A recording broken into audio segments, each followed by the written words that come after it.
신약 성경 마태복음 1장 18절에서 25절을 우리 한 목소리로 같이 읽겠습니다. 마태복음 1장 18절에서 25절 같이 읽습니다. 시작. 예수 그리스도의 나심은 이러하니라. 그의 어머니 마리아가 요셉과 약혼하고 동거하기 전에 성령으로 잉태된 것이 나타났더니 그의 남편 요셉은 의로운 사람이라 그를 드러내지 아니하고 가만히 끊고자 하여 이 일을 생각할 때 주의 사자가 현몽하여 이르되 다윗의 자손 요셉아 내 아내 마리아 데려오기를 무서워하지 말라. 그에게 잉태된 자는 성령으로 된 것이라. 아들을 낳으리니 이름을 예수라 하라. 이는 그가 자기 백성을 그들의 죄에서 구원할 자이심이라 하니라. 이 모든 일이 된 것은 주께서 선지자로 하신 말씀을 이루려 하심이니 이르시되 보라 처녀가 잉태하여 아들을 낳을 것이요 그의 이름은 임마누엘이라 하리라 하셨으니 이를 번역한즉 하나님이 우리와 함께 계시다 함이라. 요셉이 잠에서 깨어 일어나 주의 사자의 분부대로 행하여 그의 아내를 데려왔으나 아들을 낳기까지 동침하지 아니하더니 나음의 이름을 예수라 하니라. 아멘. 기도합니다. 주님, 오늘도 이렇게 수요 예배로 모여 뜨겁게 찬양하고 기도하고 말씀 듣게 하시니 감사합니다. 비록 지금 상황이 어렵지만 그래도 모이기를 패하는 사람들의 습관처럼 하지 말라 하신 말씀 의지하여 주님 모여 또 우리가 기도하오니 찬양하오니 또 말씀을 듣사오니 주님 우리 모임 가운데 성령의 기름을 부어 주시옵소서. 그래서 오순절 마가다락방에 임했던 함께 모여 뜨겁게 기도할 때 각자 한 사람 한 사람에게 성령의 불이 임한 것처럼 우리도 이 시간 성령의 불이 임하여 우리 모든 죄악을 태우고 그리고 우리 삶에 있는 모든 연약함, 부족함, 어둠들을 다 몰아내고 밝은 빛으로 또 세상에 예수 그리스도의 희망을 전하게 도와주시옵소서. 전 부족합니다. 저는 연약합니다. 주님, 아무것도 아닌 자가 하나님의 말씀을 대언합니다. 바른 십자가와 부활의 복음 말씀만 대언케 하시길 소망하며 이 말씀 듣고 또 30배, 60배, 100배 결심 맺길 소망하며 예수님의 이름으로 기도드립니다. 아멘. 아멘. 우리 앞뒤 자 옆에 한번 이렇게 축복합시다. 당신은 남은 자입니다. 당신은 남은 자입니다. 제가 군대에 있을 때, 군대에 있을 때요, 이건 이제 지금 남은 자가 뭐냐면, 신학에서 되게 중요한 거예요. 하나님께서 이스라엘 백성들, 이제 포로로, 이제 잡아가실 때, 잡아서 이제 바벨론 포로 가게 하실 때, 그렇게 멸망케 안 하시고, 남겨두세요. 그래서 사실 이제 포로 귀환한 사람들이 남은 자일 수 있고, 물론 이렇게 이 복음 안에서 얘기하면, 어떤 상황에서도 하나님께서 이런 진짜 이 정도면 다 신앙 버릴 것 같은 상황에서도 믿음 붙들고 있는 사람이 있어요. 그게 남은 자예요. 그래서 제가 군대에 있을 때 그 남은 자가 뭐 이렇게 되게 이렇게 여기를 썼어요. 뭐 이렇게 여기다가 이렇게 뭐라고 이렇게 썼는데 누가 보더니 근데 고참이 보더니 은자 씨가 누구냐고 나한테 뭐 그러는 거예요. 성이 남시고 이미 은자 씨인 줄 알았어. 근데, 아니, 그게 아니고 성경에 이게 남은 자라는 그 굉장히 중요한 뭐가 하니까 그런 거냐고. 그래서 하여튼 이게 그럴 수가 있습니다. 기독교 용어들이 좀 어려울 수 있어요. 그래서 우리가 또 쉽게 풀어서 설명해 주려고 또 저 목사가 이제 있는 거니까 그럼 어려우면 물어보세요. 또 오해하지 말고 은자 씨가 누군가 그러지 말고 다시 앞뒤 잡혀 이렇게 축복합시다. 당신은 남은 자입니다. 당신은 남은 자입니다. 왜 이렇게 축복하냐면 사실 이 코로나 상황에서 어렵고 힘들어도 우리가 볼 때는 그냥 정상적으로 그냥 정상적인 게 아니죠. 그러니까 일반적으로는 온라인 예배 드리고 하는 게 일반적이잖아요. 요새 추세가. 근데도 꼭 현장 예배를 나와서 예배를 드리는 남은 자들이 있다고요. 남은 자 하나도 없다고 생각해봐요. 그럼 나 혼자, 목사 혼자 설교해? 그리고 저기 카메라 보면서요.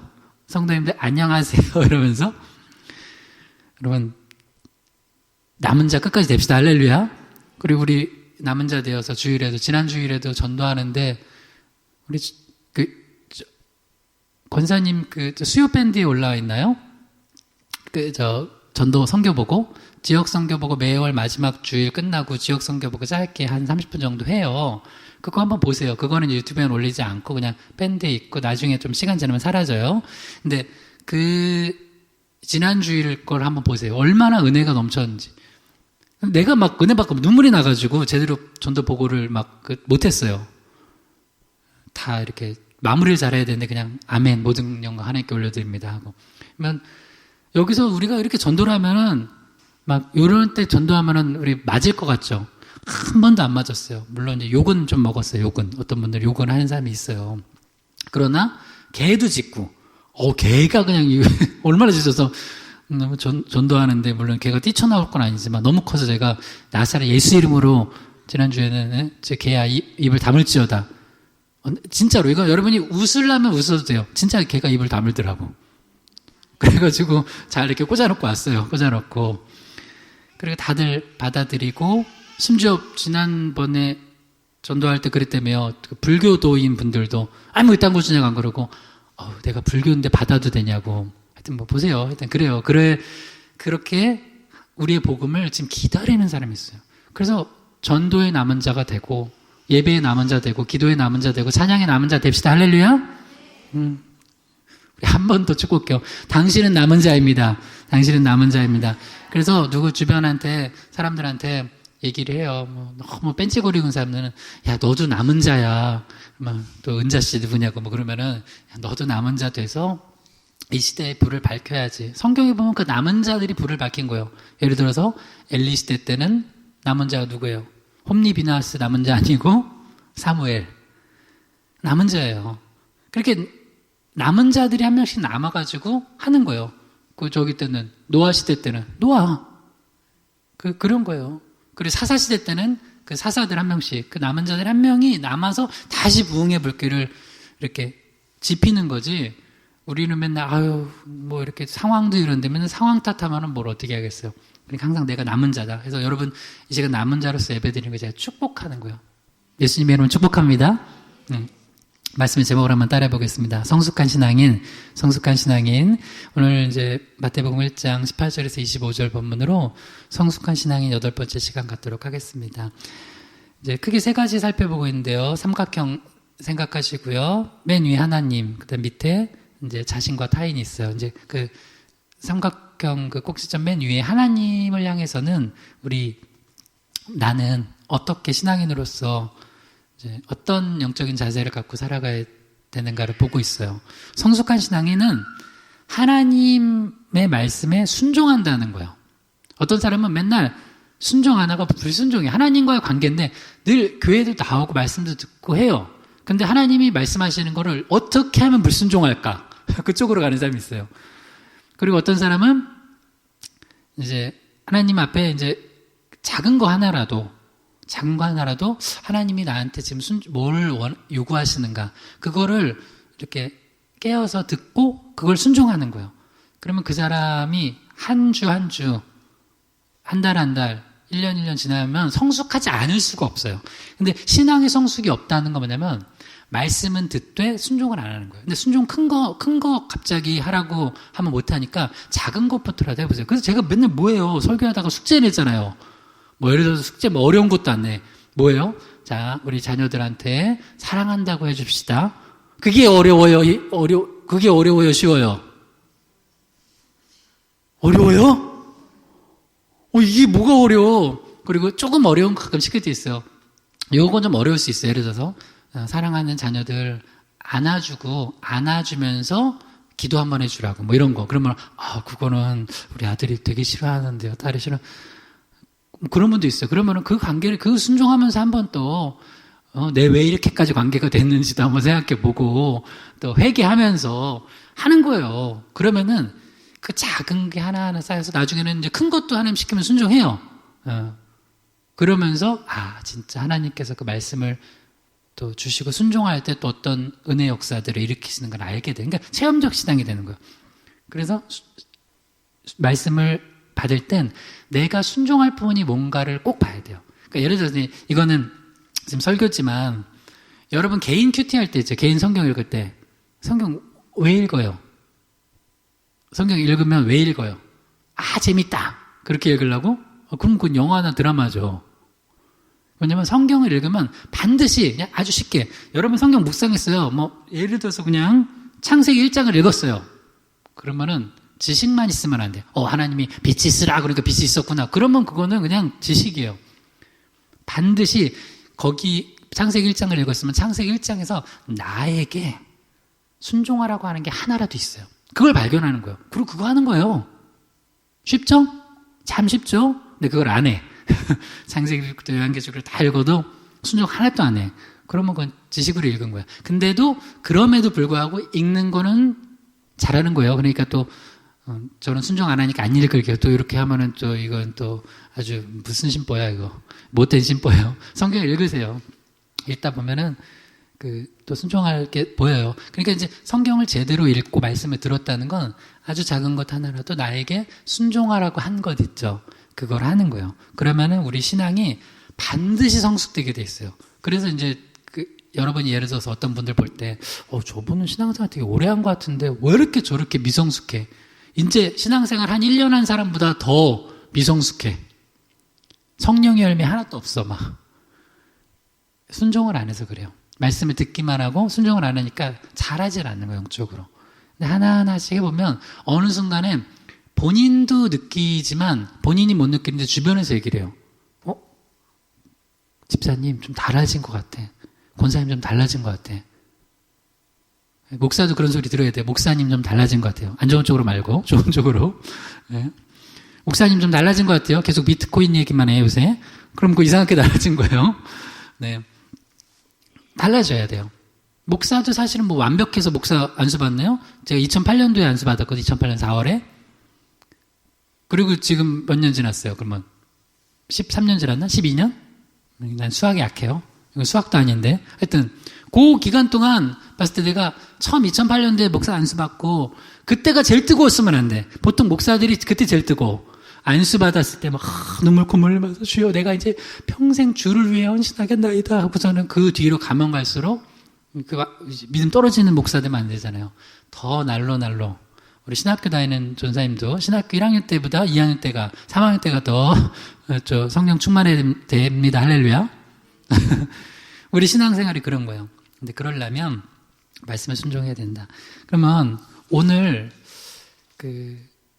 정말 중요한 포인트가 뭐냐면 오늘은 이제 그 중에서 첫 번째 거를 보는데 말씀을 꾸준히 먹는 게 중요하다는 거예요.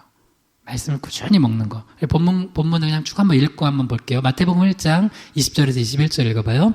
이 일을 생각할 때 주의 사자가 현몽하여 이르되 다윗의 자손 요셉아 내 아내 마리아 데려오기를 무서워하지 말라.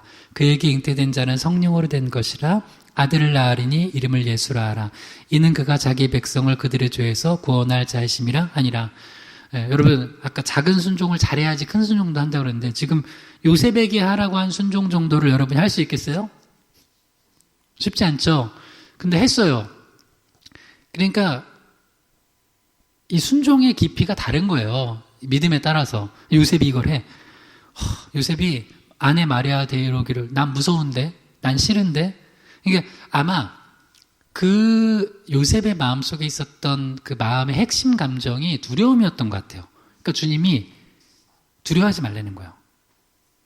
여러분 감정도 십자가에 못 박는 겁니다. 할렐루야. 이거를 많이 몰라요 사람들이. 감정은 내 거라 생각해요. 아니요. 두려운 감정을 지금 십자가에 못 박으라는 거예요. 이 복음 안에서 얘기하면. 어떤 사람은 내가 지금 슬퍼. 근데 목사님이 가서 기도해줘요. 주 안에서 기뻐하라. 내가 다시 말하노니 기뻐하라. 항상 기뻐하라. 쉬지 말고 기도하라. 범사에 감사하라. 이렇게 얘기하면 목사님 내가 지금 슬퍼 죽겠는데 저 우울증 약 지금 3년째 먹고 있는 거 몰라요? 하면서 막 나를 책망한다고 봐요. 그러면은 아유 그렇죠 성도님 그렇죠. 그러나 그래도 하나님 말씀이니까 아멘 한번 해보세요. 그러면 아멘 해야 돼요? 노멘 해야 돼요? 아멘 하면 기쁨이 들어옵니다. 할렐루야.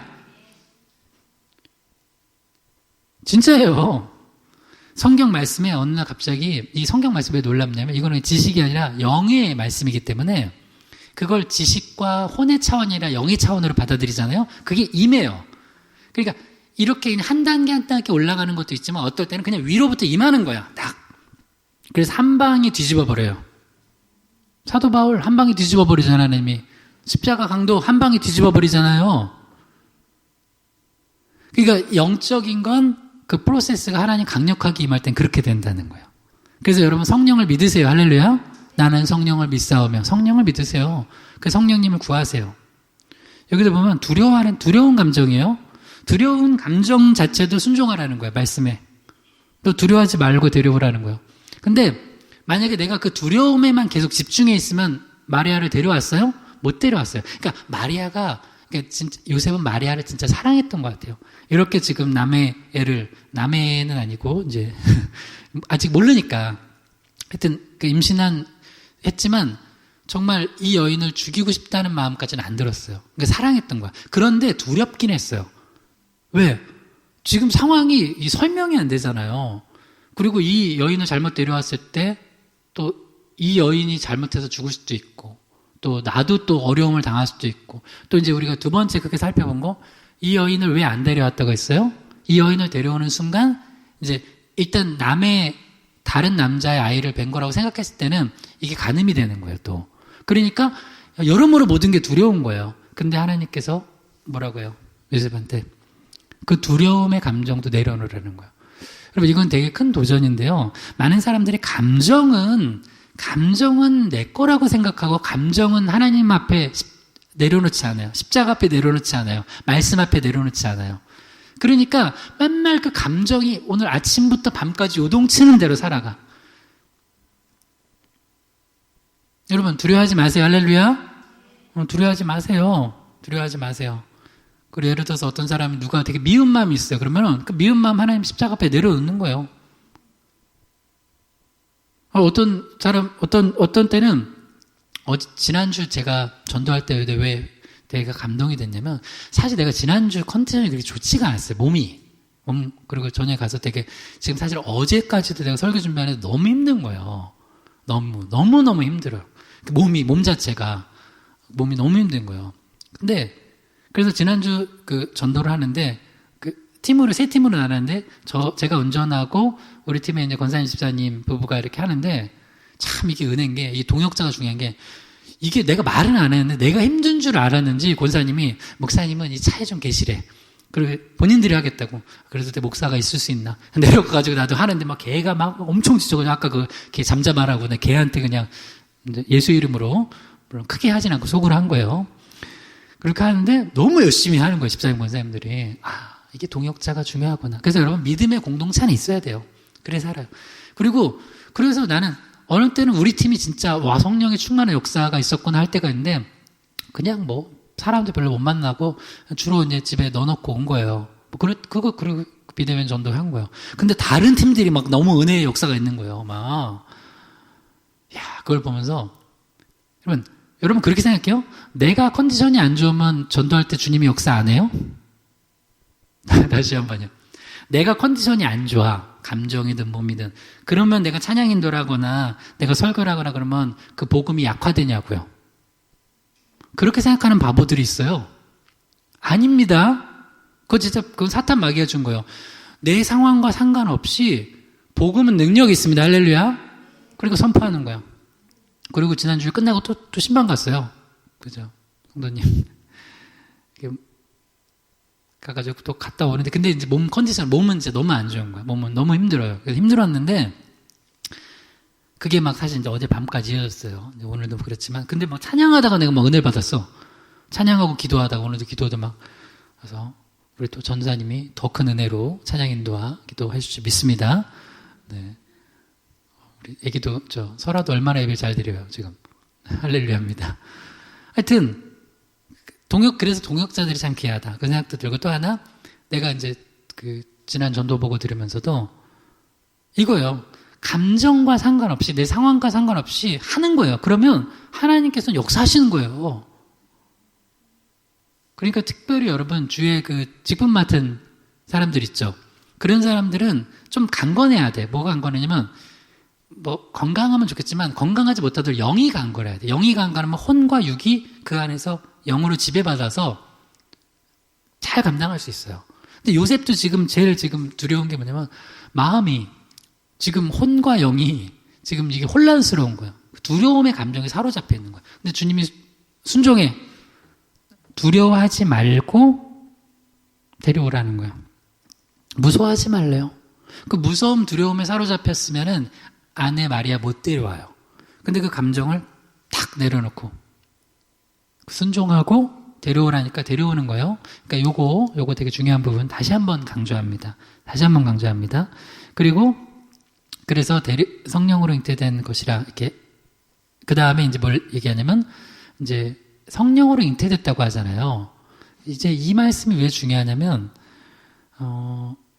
일단은 이거는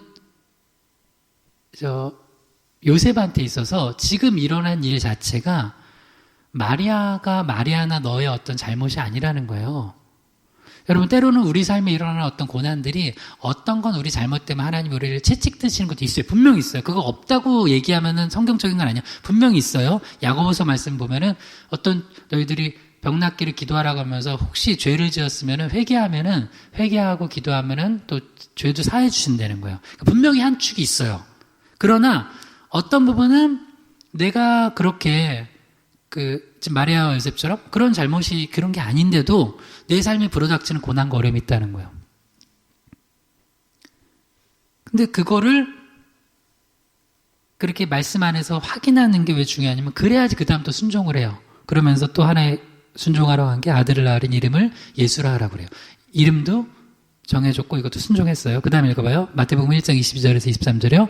이 모든 일이 된 것은 주께서 선지자로 하신 말씀을 이루려 하심이니 보라 처녀가 잉태하여 아들을 낳을 것이요 그의 이름은 임마누엘이라 하리라 하셨으니 이를 번역한즉 하나님이 우리와 함께 계시다 함이라. 아멘.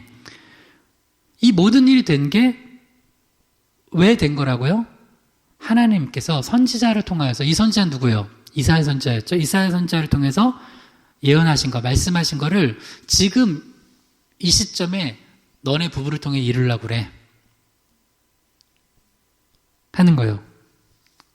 그러니까 그때부터 요셉이 그런 거야? 라고 갑자기 여러분 가끔 TV 이렇게 프로그램 보면 맛있는 거 이렇게 먹으면 이렇게 누가 해줬어 음식을 이렇게 라면을 끓여줬어. 마시면 너무 맛있으면 띵 하는 거 있으니까 하잖아요. 띵 몰라요? 갑자기 이렇게 띵 치킨이 너무 맛있어. 띵 하는 거 그거 해주잖아요. 그런 것처럼 요셉이 뭐가 띵 떠오른 거예요. 그럴 때가 있어요. 가끔. 어느 날은 어둠 속에 막 몰려있다가 하나님의 말씀이 임하면 갑자기 뭐가 띵이에요. 그게 뭐냐면 현상이 해석되어지는 거예요. 한번 따라해봐요. 현상 해석. 그러니까 육적인 현상이 영적으로 해석되어지는 거예요. 그래서 오늘 큰 주제가 말씀을 꾸준히 먹는 거의 중요성인데요. 말씀을 꾸준히 먹을 때 현상이 해석되고 시험을 이기고 바른 결정을 할 수 있게 돼요. 자, 그런데 여기서 이제 질문. 이렇게 요셉한테 얘기를 했어요. 이 모든 일이 된 것은 주께서 선지자로 하신 말씀을 이루려 하심이니 보라 처녀가 잉태하여 아들을 낳을 것이요 그 이름은 임마누엘이라 하리라 하셨으니 이를 번역한즉 하나님이 우리와 함께 계시도다미라. 이렇게 했는데 갑자기 요셉이 워낙 성경을 몰라. 선지자 누구지? 그런 게 있었나? 그러면 갑자기 뭐가 되는 거예요? 띵이 아니라 더 혼란스러워지는 거야. 이런 말씀이 있었어? 그래서 여러분 왜 어려서부터 성경을 아는 게 디모데에게 그런 바울이 축복하잖아요. 네가 어려서부터 성경을 알았다고. 어려서부터 성경을 알면 그때는 그냥 흘려듣던 말씀이 콩나물 시루에 물 붓듯이 흘려들었던 말씀이 어느 시점에 어떤 현상이 일어났을 때 띵 하고 그 말씀이 이렇게 연결돼? 하고 알게 돼요. 예를 들어서 진짜 말씀 모르는 사람들이 있어요. 어떤 말씀 예를 들어서 다윗 하면 뭐가 떠올라요? 다윗과 골리앗. 아니면 요나단 떠올라도 돼요. 다윗 친구, 다윗과 요나단이나 다윗과 골리앗 정도는 떠올라야죠. 갑자기 다윗과 베드로. 이상하잖아, 그거는요. 다윗과 베드로. 그걸 물론 정말 신학적으로 깊이가 있어서 그걸 연결시키려고 하지 않는 이상, 다윗과 골리앗이나 다윗과 요나단, 다윗과 베드로 이상하잖아요. 그죠? 삼손과 데릴라. 데릴라라고 해도 되고, 딜라일라라고 해도 되고, 하여튼, 삼손과 데릴라. 근데 여러분, 우리는 어렸을 때 모태신앙이 있어요. 모태신앙들은 너무 듣고 자라서 알죠? 몰라요. 만약 요셉이 주께서 선지자로 하신 말씀을 이루려 하심이니 그래서 딱 그 다음에 이제 이사야 말씀을 딱 얘기했는데 몰라가지고 무슨 말씀? 이런 말씀이 있었나? 그래버리면 띵이 아니라 더 혼란에 가중되는 거예요. 그러니까 현상이 해석이 안 되는 거예요. 그러니까 여러분 삶에 있어서 저도 그래요. 저도 그렇고 왜 말씀을 꾸준히 이렇게 저도 먹고 가르치고 하면서 이제 말씀을 충만히 채워놓으면 그때는 그냥 이게 무슨 뭐 그냥 그런가 보다 했던 말씀이 어느 날 갑자기 어떤 상황에서 어떤 현상이 이 말씀으로 띵 하고 해석이 되어져요. 그러면 빛 가운데 어둠이 쫙 비치는 것처럼 어디로 가야 될지를 알아요. 그리고 어떤 게 지금 사탄의 시험인지도 알고 어떤 게 하나님의 뜻인지를 알게 돼요. 그 다음 읽어요. 마태복음 1장 24절에서 25절이요. 요셉이 잠에서 깨어 일어나 주의 사자의 분부대로 행하여 그 아내를 데려왔으나 아들을 낳기까지 동침하지 아니하더니 나음의 이름을 예수라 하니라. 아멘. 그러니까 지금 말씀에 순종할 수 있었던 이유는, 요셉이 말씀에 순종할 수 있었던 이유는 지금 뭐예요? 말씀을 지금 그 주의 사자를 통하여서 말씀을 주셨을 때 그 말씀이 내 안에 그래도 영적인 데이터로 남아있는 거예요. 그리고 그 말씀이 내 현상과 연결이 되는 거예요. 이거 굉장히 중요한 걸 지금 얘기하는 거예요. 그리고 제가 지금 제가 이제 2주년 맞아서 개인적으로 유튜브에는 이제 음성이나 영상이 올라가잖아요. 근데 말씀을 읽는 게 되게 중요해요. 성경을 이제 텍스트를 그냥 읽고 또 하나는 풀어진 말씀을 제가 정리해서 쭉 올리는데 주일 거는 계속되고 있고, 이게 사실은 이제 뭐 권사님이 몇 편 해주지만 지금 여력이 없어요. 그래서 수요 말씀을 잘 좀 풀어줄 분도 좀 필요한 것 같아요. 왜냐면 이 말씀 지금 그래서 제가 지금 블로그 하나 만들어서 쭉 창세기부터 해서 요한계시록까지 그 카테고리에서 다 올리려고 하거든요. 때로는 텍스트를 보면은 확실히 그게 정리가 돼요. 지금 특별히 여러분 수요 설교 같은 경우는요, 거의 조직신학적 설교예요, 이게. 그래서 한 본문을 가지고 어떤 거는 그냥 한 단편으로 끝내는 게 있지만 어떤 본문은 하나님께서 이거를 조직신학적으로 깊게 풀어주시는 설교가 있어요. 그러니까 저도 사실 놀래요, 설교 준비하다가. 너무너무 이게 깊이 있는 것들을 이렇게 풀어서 주시는 게. 그래서 어떤 건 단편적으로 알아야 되는 게 있고 어떤 거는 깊이 있게 알아야 되는 게 있어요. 근데 이제 수요 강의 같은 경우는 좀 그런 설교가 가끔 많이 나오거든요. 그래서 요 말씀 같은 경우도 지금 이제 이게 연결되는 건데, 요셉이 이렇게 순종할 수 있었던 게 뭐냐면 말씀을 그래도 그 데이터가 있고 알고 있는 거예요. 그래서 여러분 말씀을 알고 있는 것과 모르고 있는 게 너무 커요. 그래서 이제 다시 한번 이제 따라해 봅시다. 여기 한번 넘겨주시면 따라해 보세요. 말씀을 꾸준히 먹는 것의 중요성. 말씀을 꾸준히 먹는 것의 중요성. 그러니까 말씀에 순종하는 신앙인은 크게 세 가지를 살펴볼 텐데요. 깊이 있게 좀 살펴볼게요. 첫 번째가 말씀을 꾸준히 먹는 것의 중요성. 두 번째가 말씀에 대한 선순종 후 이해. 세 번째가 말씀에 대한 순종과 성령에 이끌리는 삶이에요. 근데 이 첫 번째 말씀을 꾸준히 먹는 것의 중요성은 이제 크게 이제 1, 2, 3를 이제 섞어서 한번 이제 같이 종합적으로 볼게요. 이제 말씀을 꾸준히 먹은 말씀으로 현상을 해석하는 거예요. 그리고 꾸준히 먹은 말씀으로 시험을 이기는 거예요. 그리고 꾸준히 먹은 말씀으로 바른 결정을 하게 되는 거예요. 그러니까 말씀을 꾸준히 먹은 사람은 이렇게 요셉처럼 이런 일이 일어났을 때 육적 현상을 영적으로 해석할 수 있어요. 그 능력이 생겨요. 그 다음에 시험이 오면은 그 시험을 이겨낼 수 있어요. 이게 시험인지 기회인지 분별해요. 돌을 떡으로 만들어 먹으려는 건 배고픈데 기회 준 거예요? 시험이에요? 어떻게 알아요? 여러분 적어도 성경은 안 해요. 예수님 안 드셨잖아요. 그러니까 요거 분별해요. 여러분 자녀들을 놓고 기도할 때 오늘 숙제는 거야. 자녀들한테 이거 기도해 주세요. 오늘 가서 목사님 기도해 주래 하면서 요새 우리 자녀가 뭘 하든 이게 공부든 뭐 친구를 만나든 뭐 일을 하든 하나님 우리 자녀가 시험인지 기회인지를 잘 분별할 수 있는 하나님의 말씀으로 충만하고 영어로 충만하게 해달라고. 이것만 분별해도 안 망해요, 자녀들. 근데 왜 가끔 자녀들이 망해요? 망해. 정말 안타까워. 시험인지 분별인지를 못해요. 예를 들어 친구야. 이게 시험인 친구인지 내게 시험을 주는 친구인지 좋은 기회를, 하나님의 기회를 전해주는 친구인지 분별을 못해. 다윗한테 요나단은 좋은 친구였죠. 그죠? 맞잖아요. 그 다음에 암논이라고 알아요? 암논? 다윗의 큰아들 암논. 암논 옆에 요나답이라고 있어요. 요나답. 이름도 비슷하네. 요나답. 다윗과 요나단. 다윗과 요나단은 좋은 친구예요. 암논과 요나답. 요나답은 나쁜 친구예요. 근데 그거를 분별을 못해요. 그러니까 이게 지금 오는 게 돌을 떡으로 만들어 먹어야 될 기회인 건지 하나님 주신 좋은 기회인 건지 아니면 이거는 사람이 떡으로만 살 게 아니다. 하나님의 입으로부터 나오는 모든 말씀을 살 것이다 라고 물리쳐야 되는 거예요. 이것만 분별해도요, 여러분 자녀들 안 망해요. 여러분 자녀들 망하기 원하는 분 양 발 들어봐요. 아무도 없어요. 근데 도대체 왜 어떤 자녀는 망하고 어떤 자녀는 안 망하냐? 분별을 못해서 그래요. 근데 그 분별하려면 말씀이 있어야 돼요. 말씀이 있으면 이게 하나님 주신 기회고 선물인지 아니면 사탄의 시험인지를 알게 되는 거예요. 성령 안에서.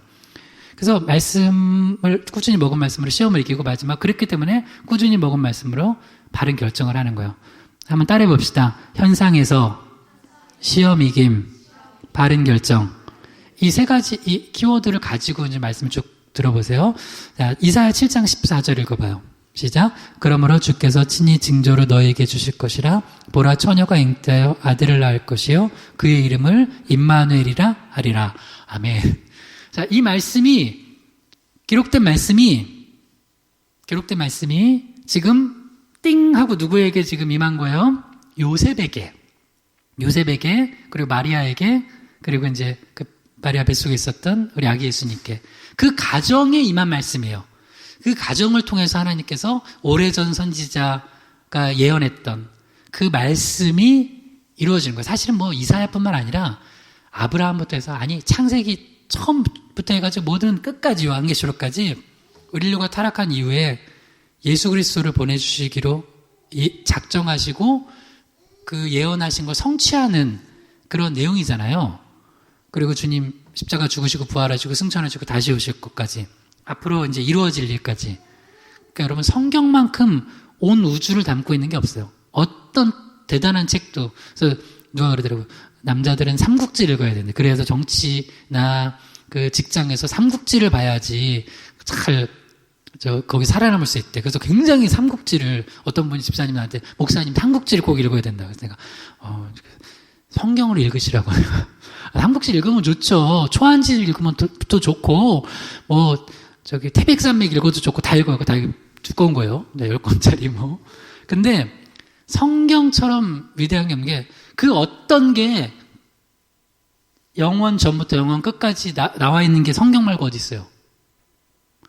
그러니까 삼국지를 읽고 인생을 해석하면 어느 정도는 성공할 수 있을지 몰라요. 그 직장의 전쟁 같은 세상 속에서 오는 그 암투와 또 뭐 지략과 이런 거 그래서 또 좋아하는 스타일도 다르잖아요. 나는 조조 스타일이야 하면서 굉장히 그 사악한 조조. 물론 조조 리더십도 뭐 새로 뜨더라고요. 근데 좀 잔인하잖아요. 하여튼 그러면서 막 따라가요. 그래 인문학적으로 좋다 이거야. 근데 여러분 세상 거는요. 딱 한계가 있어. 거기 안에서 딱 한계에 있는 이 땅에서 안에서 거기 안에서만 이 데이터가 모여진 거예요. 아무리 오래되었어도 그 데이터가 이 땅 거야. 근데 성경은 그 데이터가 영원 전부터 영원 끝까지예요.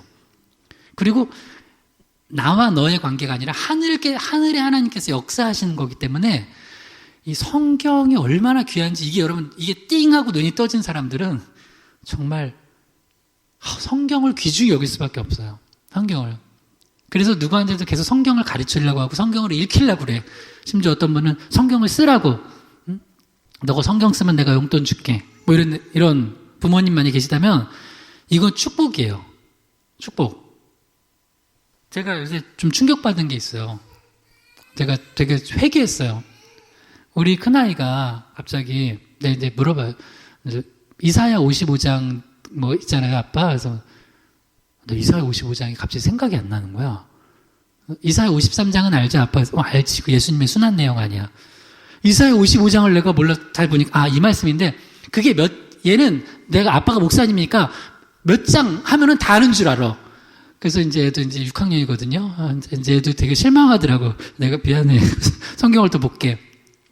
물론 목사님들이 다 그렇게 알지 못해요. 그래도 적어도 이 정도는 돼야 되죠, 여러분. 예를 들어서 성경 퀴즈예요.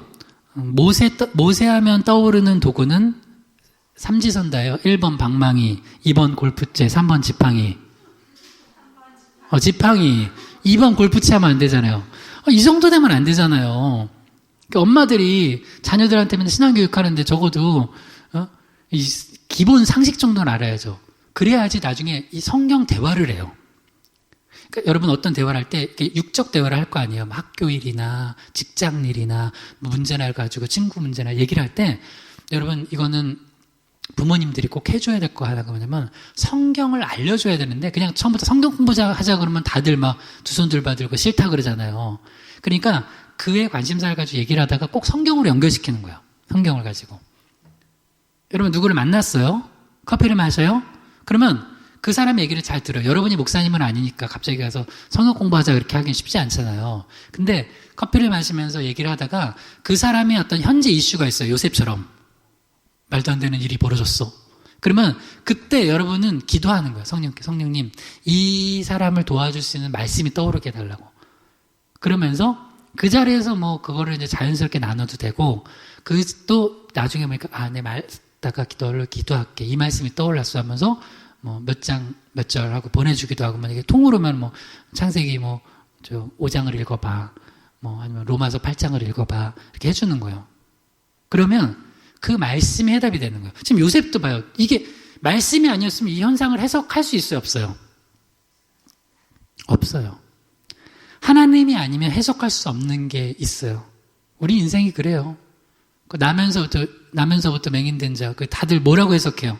저 누구 죄 때문에 그러냐? 근데 예수님 뭐라고 해석해요? 하나님의 영광을 위해서 하나님이 하고자 하신 일이 있다는 거예요. 그러니까 성경을 가지면 우리 인생이 어둠과 절망에서 빛이 딱 비춰져요. 그럼 사는 거야, 사는 거. 사는 거예요. 그리고 나만 살아요? 다른 사람도 살리는 거예요. 근데 이 성경이 빛이 비춰지지 않으면 요셉이 만약에 자기 생각 속으로만 빠져들었어 봐요. 언제부터였지? 언제부터 저 여자가 나한테 마음이 떠났을까? 그런 거 있잖아요. 그럼 스토커 되는 거야. 언제부터? 지금으로만 문자 300개 보내고, 문자 300개 보내면 스토커예요. 나도 예전에 한번 얘기했죠. 우리 아내 스토커 될 뻔했다. 미용실에서 머리 하는데 전화 안 받았는데 내가 10통화 넘게 전화했다. 걱정돼서. 나중에 옆에 있던 그 친구가, 여자 친구랑 보통 미용실 같이 가잖아요. 이상하다고, 남자친구 스토커 같다고 막 그래서, 굉장히 우리 결혼의 방해꾼이었던 그건 아니고요. 농담인데, 하여튼 그랬대요. 우리 아내는 난 정말 놀랐대요. 아니 전화 안 받으면 한 2통화만 하고 그만해야지 열 몇 통화를 하는 그런 사람이 어딨냐. 그래서 그 뒤로는 그렇게 안 하는데, 요셉이 만약에 지금 상황이면 어떻게 돼요? 언제부터였지? 뭐가 잘못된 거야? 그래서 심지어 이제 이거는 그냥 예예요, 예. 워낙 그런 뉴스들이 있어서 그러면 이제 그러면 안 되겠지만, 심하게 말할 수는 없지만, 또 그러면 그 여자를 또 나쁜 방식으로 막 하면서, 그런 사이코들이 많잖아요. 왜 그래요? 현상이 해석이 안 되는 거야. 그리고 그 감정이 격해진 거예요. 이 두 가지만 되면 문제가 없어요. 지금도 요셉은 감정이 격해졌어요. 다른 분노도 있었겠지만 주된 감정은 뭐예요? 무서운 거, 두려운 거, 도대체 혼란스러운 거. 그러고 나서 내 생각만 계속하면 해석이 안 된다니까요. 근데 말씀을 들으니까, 말씀이 딱 오니까, 이사야 7장 14절이네? 해야지. 아니, 모세 하면 뭐라고요? 도구? 지팡이. 여러분, 이거 별거 아닌 것 같죠? 모세 지팡이, 그러면 이런 거예요. 예를 들어서 어떤 이제 자녀랑 얘기를 하는. 엄마, 나는 할 수 있는 게 아무것도 없는 것 같아. 내가 가진 건 초라한 거, 이것밖에 없어. 뭔데? 그러니까, 나는 내가 할 수 있는 게 그냥, 남들은 원래 자기가 가진 건 별거 아닌 것 같아. 노래 좀 잘하는 것밖에 없어. 야, 그게 얼마나 대단하냐. 너 그거 알아? 너 목 보라고 너의 목소리가 보여. 음치일까요? 실력자일까요? 뭐 그런 프로그램 있더라고. 노래하면은 진짜 하는 그런 사람이 있어. 어떻게 저럴까? 근데 그 사람은 진짜 음치야. 여러분, 예전에 배우 중에 서민정이라고 알아요? 서민정? 근데 깜짝 놀랐잖아. 예, 안녕하세요. 이렇게 말을 하는데, 노래도 그렇게. 진짜 음치가 있구나. 그러니까 나는 음치 정도는 아니야. 나도 절대음감이나 노래 잘하는 스타일이 아닌데, 그러니까 찬양이 노래 하죠. 그 정도면. 근데, 진짜 잘하는 사람도 있어요. 근데 음치는 진짜 음을 못 잡아. 정말 그 사람은 찬양인도를 하고, 만약에 목사님만 찾아서, 목사님, 저는 찬양인도자가 꿈입니다. 그러면 저는 뭐라고 해야 될까요? 내가 좀 금식 기도를 해야 되겠다. 그냥 그렇게 하면 돼요. 너는 다른 은사가 있잖아. 해줘야 돼. 그 사람 찬양인도 세우면은, 그럼 찬양인도자가 자기 자랑하려고 찬양인도 하는 거예요? 하나님께 영광 돌리고 영혼들을 주님의 임재 앞으로 이끌려고 하는 거예요? 전자예요, 후자예요? 후자죠. 목사님, 제 로망이에요. 제가 기타 치면서 찬양인도 하는 게 제 로망이니까 제 로망을 실현시켜 주세요, 목사님. 야, 네 로망 실현하려고 예배를 이용하냐? 그건 하지 마. 그 대신 너 뭐 컴퓨터 잘하잖아. 그럼 뭐 컴퓨터 좀 도와. 지금 난 컴퓨터 못해가지고 그냥 이런 데 좀 도와. 그러면 이게 뭐냐면 그때 만약에 모세 지팡이 생각나면은 그래, 모세도 그 나이 늙어가지고 지팡이 짚고 그냥 허리 꼬부장해서 다녔는데 그 지팡이, 손에 들린 지팡이가 홍해를 갈랐어. 하면서 얘기를 해주는 거예요. 그러니까 지금 제가 지금 왜 이야기하는 줄 알죠? 성경의 이야기가 마음속에 이렇게 데이터로 있으면 그 현상을 육적인 걸로만 끝내지 않고 영적으로 격려하고 힘을 불어넣어주고 소망을 일으켜주는 거예요. 그래서 말씀이 소망이에요. 말씀이 빛이에요. 우리 지난 주일에 배웠죠? 말씀으로 사는 자의 축복. 말씀이 우리 빛이에요. 빛. 주의 말씀은 내 발의 등이요 내 길의 빛이잖아요. 빛이니까. 그리고 말씀이 있으면은 의미가 생겨. 의미가. 그리고 말씀이 있으면 혼란 가운데 질서가 잡혀요. 이거 잘 모르면 지난주 설교 들어보면 돼요.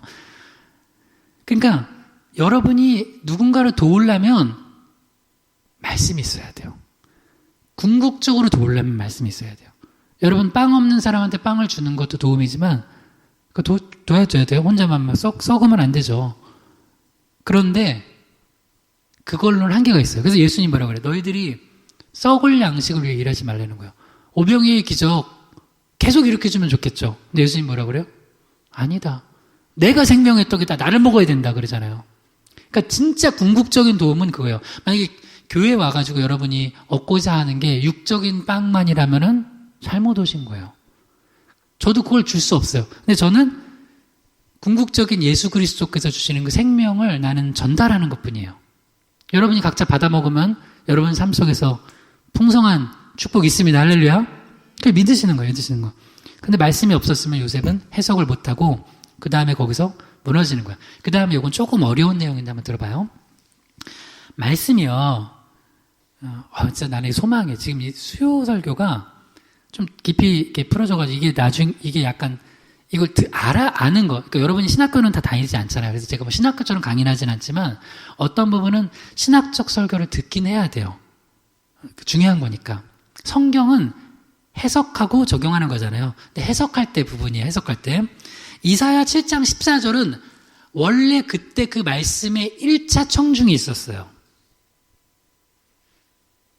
그러니까 그 상황, 그 콘텍스트에서 주어진 말씀이 있었어요. 근데 그 말씀이 지금 마태복음 1장으로 넘어오니까 마태복음 1장 22절에서 23절에는 그냥 2차 청중이라고 합시다. 2차 청중이 또 있어요. 그 말씀을 들어야 될. 그게 누구였어요? 요셉이었어요. 그 다음에 그 말씀이 우리라고 합시다. 지금 우리는 3차 청중이에요. 3차 청중으로서 말씀이 또 들려지는 거예요. 그래서 이 말씀은요, 주의 말씀 뭐라고 그래요? 영원하다는 거예요.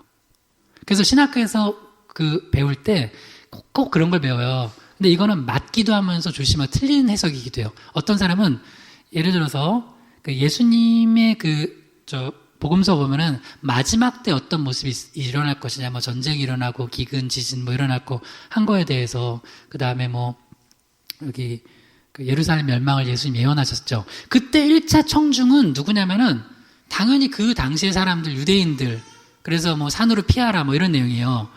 그러면 그 말씀은 오직 그 당시 콘텍스트에 대해서 해석을 해야 되니까 거기에만 국한되고 종말론적으로 주님께서 재림하실 때 임하실 그 전 지구적 재앙은 아니에요? 그게 맞아요. 그러니까 2차 청중까지 3차 청중까지 연결된 말씀이에요. 근데 성경을 해석을 잘못 배운 사람들은 거기서 끝났다는 거야. 아니에요.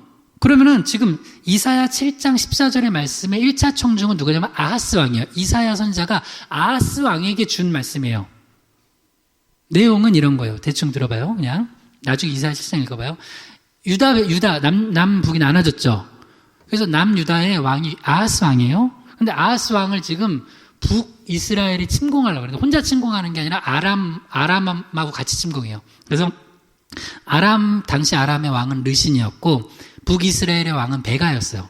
그러니까 북이스라엘랑 베가랑 아람 왕 르신이 남유다의 왕 아하스, 그러니까 남유다를 치려고 하는 거예요. 그때 하나님께서 이사야 선지자를 보내서 아하스 왕에게 두려워하지 말라고, 아무것도 아니라고 그러는 거예요. 그러면서 계속 두렵잖아요. 그러니까 그러면 징조를 구하라고. 그러니까 또 이건 겸손이 아니야. 하나님이 하라면 구해야 돼요? 안 구해야 돼요? 구해야 돼요. 하나님이 하라면. 징조를 구하랬는데 또 아하스 왕이 겸손 떤다고. 그건 겸손이 아니라 거짓 겸손이에요. 나는 결코 징조를 구하지 않겠나이다. 하나님 시험하지 않겠나이다. 그러니까 주님이 내가 친히 징조를 주겠다.